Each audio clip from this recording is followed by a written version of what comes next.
The movie opens in Buffalo. Dan leaves work early, eager to celebrate his anniversary, clearly cherishing his family life in their tranquil suburban neighborhood. They have 3 children, Nina, Kyle, and Max. Nina plans to follow her boyfriend to Iowa and switch her college major, abandoning her journalistic aspirations, much to her parents' disapproval. Kyle, struggling to communicate with his father, can barely say and chooses to visit his friend Samir instead, after Dan discourages his gaming habit. I made you quit gaming because blowing people's heads off 24/7 isn't exactly healthy. You know, you're meant to be babysitting tonight. It's our anniversary. An argument breaks out between Nina and Kyle over who will babysit Max during their parents' anniversary. Dan intervenes, assigning Nina the babysitting duties and suggesting it might be beneficial for Kyle to spend some time outside the home. Nina agrees reluctantly, masking her frustration as she suspects Kyle's real intentions at Samir's. The guy rides to Samir's house and hands over $200 as a rent payment for his gaming setup in the garage. Unbeknownst to his family, Kyle has gained popularity as a streamer known as Killboy, renowned for his skill in shooting games. Dan and Jessica celebrate their anniversary each year by visiting a carnival. While waiting in line for a roller coaster, Dan enjoys spending time this way, but Jessica craves more excitement. I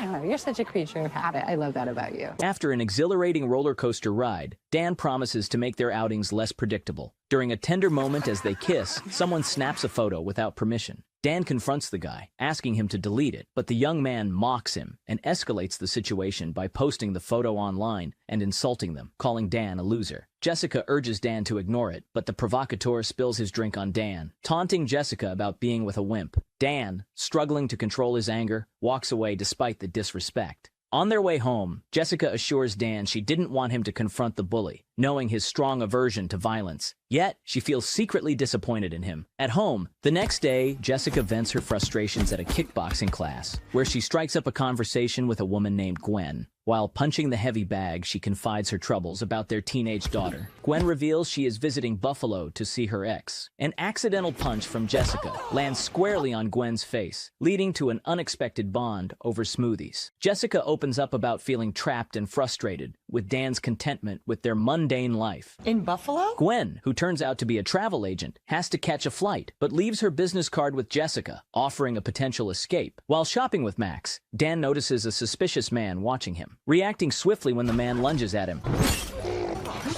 Dan pleads to put his baby down first. Really?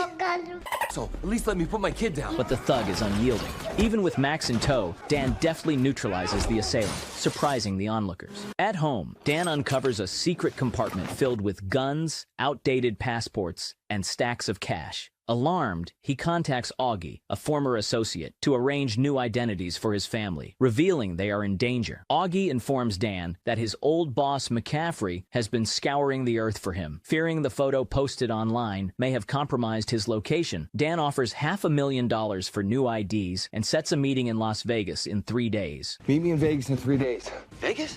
Why Vegas? You haven't told them? Are you mental? Augie is shocked that his family doesn't know Dan was a professional assassin and urges him to tell his family the truth. Otherwise, it will be extremely difficult to run from McCaffrey's mercenaries with the family who has no idea what's happening. Hastily, Dan packs his family's belongings. In a rush, Dan heads to his children's school and interrupts an editorial meeting to ask for Nina. A classmate informs him that she hasn't been the editor for 3 months, likely due to her boyfriend's influence. He finds Nina beneath the bleachers. Disappointed, he expresses his frustration over her abandoning her dreams of journalism. How could you do that? You work so hard to become editor. You don't even read my stuff. Of course I do. I always do. Yeah, bullshit. However, there's no time to dwell. They must pick up her brother from the chess club, where Dan is further dismayed to learn Kyle has also quit. They drive to Samir's house, where Dan discovers Kyle has been paying to stream in the garage. Dan informs his children that they are heading to Las Vegas and instructs them to show nothing but excitement about the trip to Jessica, or he'll reveal they've been lying all the time. At Jessica's workplace, Dan persuades her to embark on the spontaneous trip. Jessica is initially hesitant, but Dan's insistence and salesmanship win her over. Who are you? I don't even recognize you. Impressed by this new side of Dan, she agrees excitedly. As they prepare to leave, Dan spots a black SUV parking outside the hospital and urges Jessica to leave immediately. As they exit the parking lot, McCaffrey's men appear. As the bus passes through,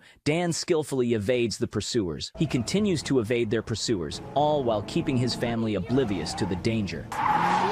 Realizing there's a tracker in his car, Dan quickly drives into his workplace, narrowly closing the gates on the pursuers. In a hurried attempt to disguise their actions, he lifts the car with his family still inside, claiming he needs to change the oil and check the coolant. Can we not be in the car for it? While under the car, he locates the tracker and manages to remove it just as the pursuers pass by, missing them entirely. Spotting Hal about to test drive a new car, Dan encourages him to push the speed and stealthily attaches the tracker to Hal's vehicle. Get her on the freeway. You open her up and you get a ticket, it's on me.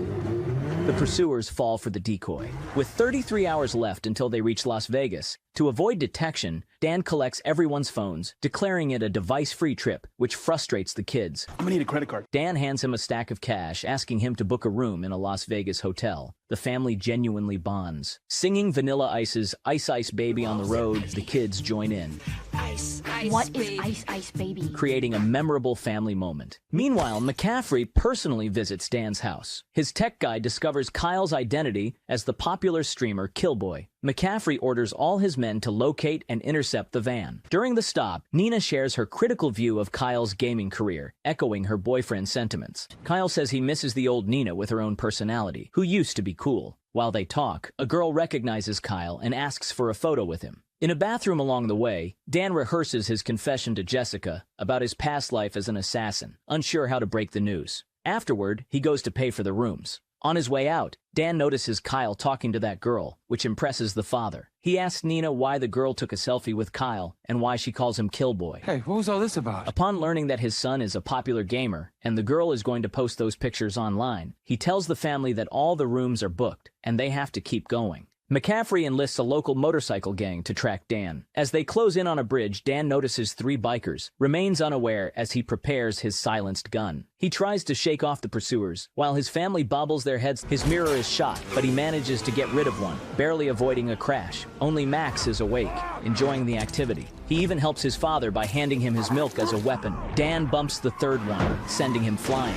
I was flying. After driving all night, Dan finally closes his eyes, but his family is awake, half a mile away from the college Nina wants to attend. She argues her way into visiting it. Jessica isn't keen on going to the college just to see Nina's boyfriend. I wanted to see campus. Eventually, they visit the college, and the place is gorgeous, bustling with festivities. Dan tells Jessica that if they want Nina to listen to them, they should start listening to her first. So Jessica decides to show Nina what college life is really about. Mistaking her for a student from behind, one student offers Jessica a beer from a keg. Hey, sexy, you want me to show you how to do a keg stand? Sorry, I didn't realize you were a mom.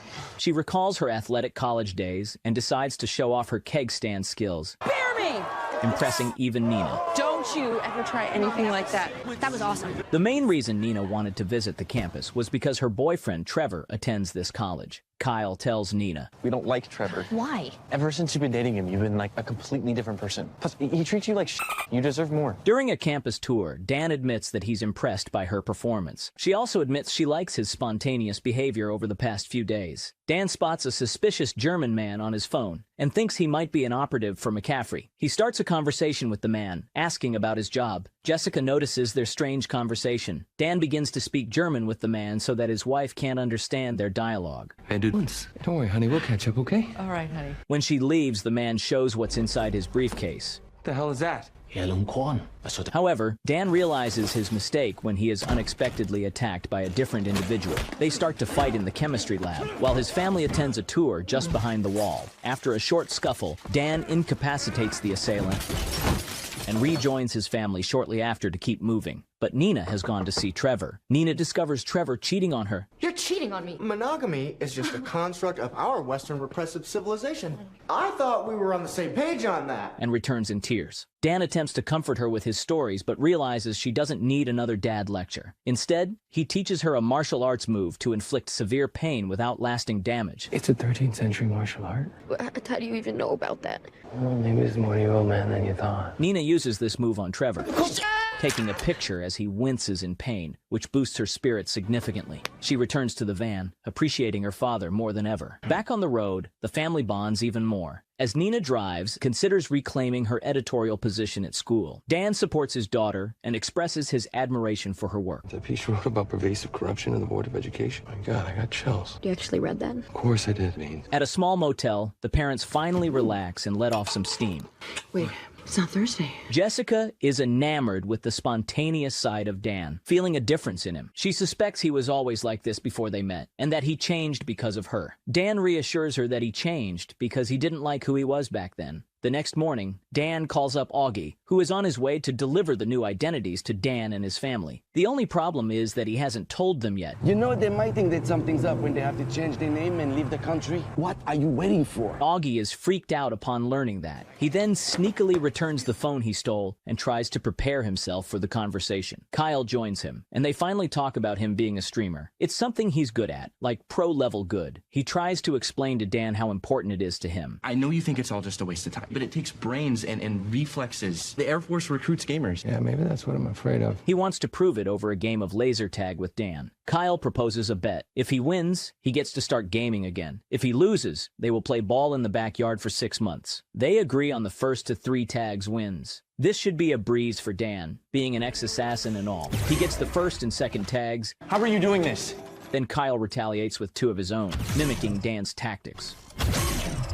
At least I don't need a DNA test. Eventually, Dan gets the last one. Upon finally arriving in Las Vegas, they stay in one of the top suites in the city. Before settling in, Dan heads downstairs to meet Augie, I gotta run downstairs for a second. who hands him their new identities and tickets for a one-way flight to Vancouver for a hefty price. Dan prepares himself as he plans to tell Jessica the truth over a romantic dinner while the kids babysit Max. Dan instructs them not to leave the suite under any circumstances. You do not open that door for anyone. You got it? Not that he expects them to listen.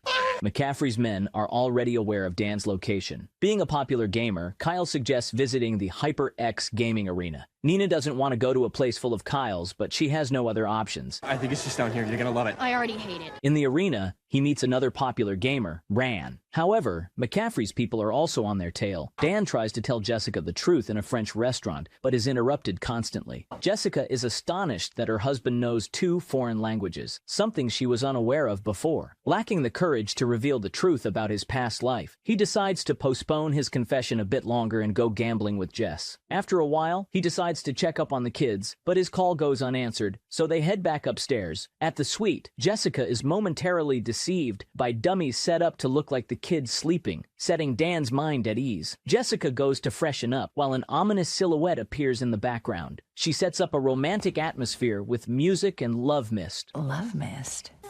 Jess! Thanks to the mist, Dan notices laser sights and dodges the bullets. He grabs a bottle and shoots it, setting the assailants on fire and neutralizing them. However, Jessica is taken hostage. Dan puts down his gun, but subtly grabs a knife. When the assailant calls Dan by the name Sean, the grim reality hits Jessica. The assailant starts talking about his plans. And then I'm gonna have my associate at HyperX kill your kids. Dan neutralizes him as well, but the shock causes Jessica to vomit. She then runs to the kids but finds the dummies. Remembering the assailant's mention of HyperX, she knows where to find them. I don't even want to look at you. I just want to find my kids. They don't have their goddamn phones because you threw them away. At the gaming arena, just as Kyle ends his game with 30 kills, Dan and Jessica arrive and pick them up. Dan finally reveals the truth. Because my former coworkers are trying to kill us.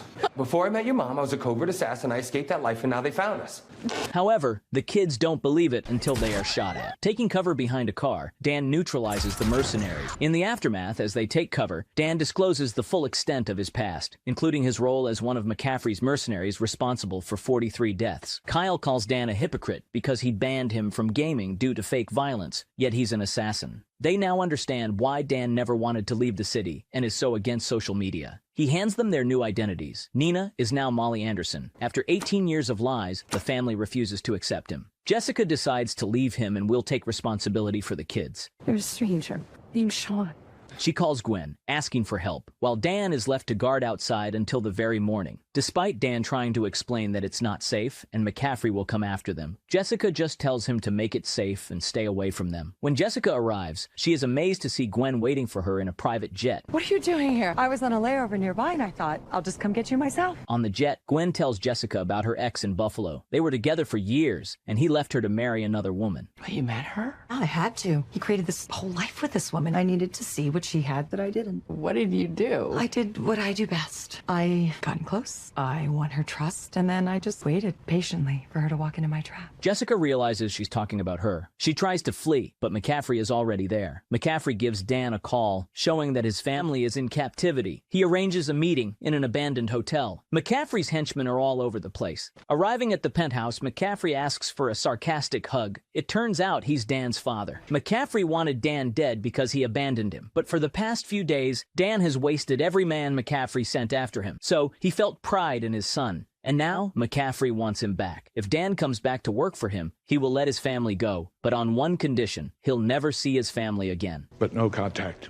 Can't have you going soft on me again. And if he refuses, his family dies. With no other option, Dan agrees to do it. McCaffrey orders his henchmen to escort the family to the airport. They want Jessica to protect Dan. Kyle childishly pushes elevator buttons. While the kids try to persuade their mother that they can't abandon Dan, Jessica starts changing Max's diaper and stuffs it in the bad guy's face, throwing him off to his death. They will go get their dad back. While McCaffrey goes to make some arrangements, the family is there to rescue him. As he puts Gwen to sleep, the tech guy is taken captive. Dan apologizes for keeping secrets from Jessica and promises to always tell her the truth. He wants to be her husband and a loving father. Meanwhile, McCaffrey notices that something is wrong. The tech guy is Kyle's fan. Kyle tries out the drone, and it turns out Dan is really good with technology. The henchmen are coming. He tells his family to go to the roof, and he will deal with them. Kyle will be his eyes and ears. Kyle uses the drone to spot McCaffrey's men and relays information to Dan, who, despite the numbers, skillfully deals with them. McCaffrey notices that the drone is aiding Dan and wakes Gwen up to find the family. Dan tells his dad to call it off. Dan. Noticing the elevator going up, Jessica hides the kids and shoots as the elevator arrives, but Gwen just chilled on the left. Gwen comes out victorious, burying Jessica under a pile of rubble. McCaffrey knocks Dan down and has a clear shot at him, but he has to yap about how family has made him weak. Meanwhile, Gwen corners the kids, and that gives Jessica the strength to lift up the debris. Dan manages to remove the bullets from McCaffrey's gun, so they resort to hand-to-hand combat. Jessica picks up a bamboo stick and attempts an athletic jump, but fails miserably. Gwen thinks it's funny when Jessica tries again, but this time, Jessica throws it like a spear. McCaffrey beats Dan in the fight and grabs a gun to finish him off. But then the family comes in, and Nina tells McCaffrey that she's happy to find her grandpa and suggests they could become a normal family. When I look at you, I don't just see a cold-blooded killer. I see my grandpa. If you think this little speech is going to win me over, Honestly, I was just hoping it would buy him enough time to do this. This distraction gives Dan a chance to act. Nina becomes a famous journalist by making a report about McCaffrey's assassin group. The family gets ready for a big trip, packing up an RV to take Nina to Stanford. In line with their new tradition, they give up their phones.